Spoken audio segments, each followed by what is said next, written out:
Tinatrash talk na kami ng mga kalaban dito boy, porket lamang sila. At habang nag-abang naman ako dito sa bushak to, nagpakita naman sa akin tong Hanabi. Eto, nilapitan ko agad siya dito boy. Kahit merong Aegis yan, kaya kong pitasin yan boy. Kaso nga lang, bigla dumating dito yung silong, tapos tinipian ako dito ng Hanabi oh.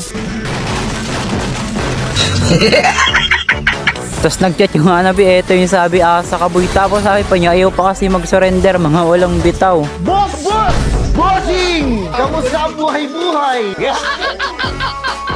Hindi kami magsosurrender boy, hanggat nakakalaban kami merong pag-asa. Eto lang yung masabi ko sa inyo boy, huwag kayong susuko kahit anong mangyari. Parang real life lang yan boy, di mo maabot yung gusto mo kung basta-basta mo na lang tong susukuan at hindi mo susubukan. Kaya habang nakakalaban pa, lumaban kayo boy, huwag kayo basta-bastang magsosurrender. At kapag ganitong sitwasyon, di masamang umatras. At syempre, babalik tayo boy. Nagpa-cooldown lang ako ng mga skill dito, tapos babalikan ko tong kumag na isda na to. Tapos dito boy, nung pagsugod ko, bigla na naman lumabas dito yung silong. Kaya eto, for the takbo na naman ng kumag. Gigil na gigil sila sa akin dito boy, tapos tinitipitipian pa ako dito ng kumag na isda oh. O tara, habol dito, silong, takbo. Gigil na gigil sila sa akin oh, habol-habol yan. O ayun, patay ang yawa.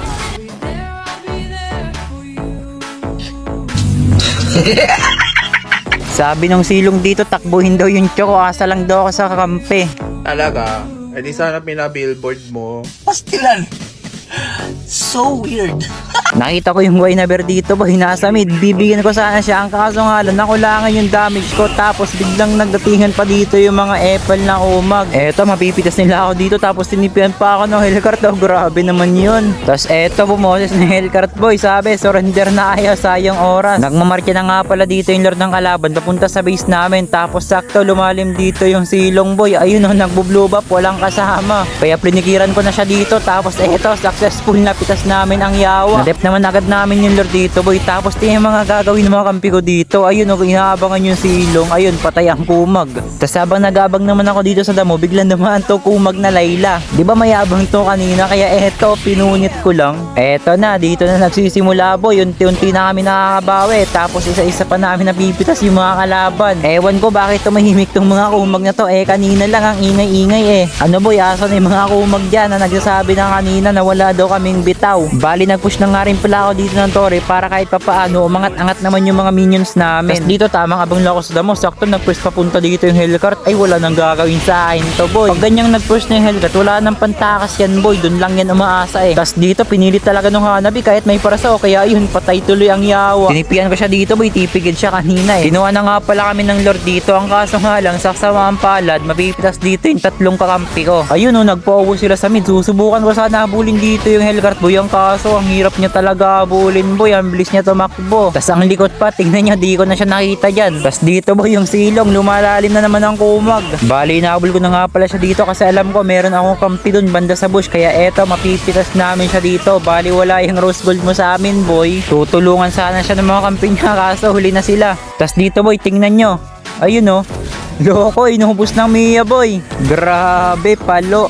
Wala to boy, Jennifer na lang yung natira. Ano bang gagawin sa akin eto? Hindi ko na siya pinatagal boy, pinasok ko na agad siya dito sa torre, nang gigigil na yung daliri ko Sa mga ganong sitwasyon boy kanina, huwag kayo basta-bastang magsosurrender. Lalong-lalo na kapag nakakalaban pa kayo. Hindi pa tapos yung laban magsosurrender agad kayo, mga kumag kayo. Kaya dun sa mga nakalaban namin mga kumag dyan, nice sa inyo, wala, inunan nyo yung yabang Teka lang muna boy, meron nga pala dito ang tidal fishing at napakalupit nito kasi pwede kayong mangisda dito. Eto, napakalaking isda na huli ko dito boy, napakatigas niyang ilain At maya maya lang, eto, nagpauli na sa akin, serpent eel, at meron siyang 133 kilos. Syempre, hindi lang yun, marami pa kayong iba't ibang uri ng isda na pwedeng mahuli dito, gaya na lang ng mga nakikita nyo. Tapos, may ipon yan dito sa inyong gallery. Iba't ibang klaseng isda na huli ko dito boy, tingnan nyo, merong common, merong rare, merong super rare. At eto yung maganda sa lahat boy, etong legendary fish. Isa pa lang hinahuli ko dyan, etong Vulcanis Lord. At eto pa yung malupit boy, pwede na nga rin pala kayo mag-gift ng mga nahuli nyong isda sa mga friends nyo dito sa ML.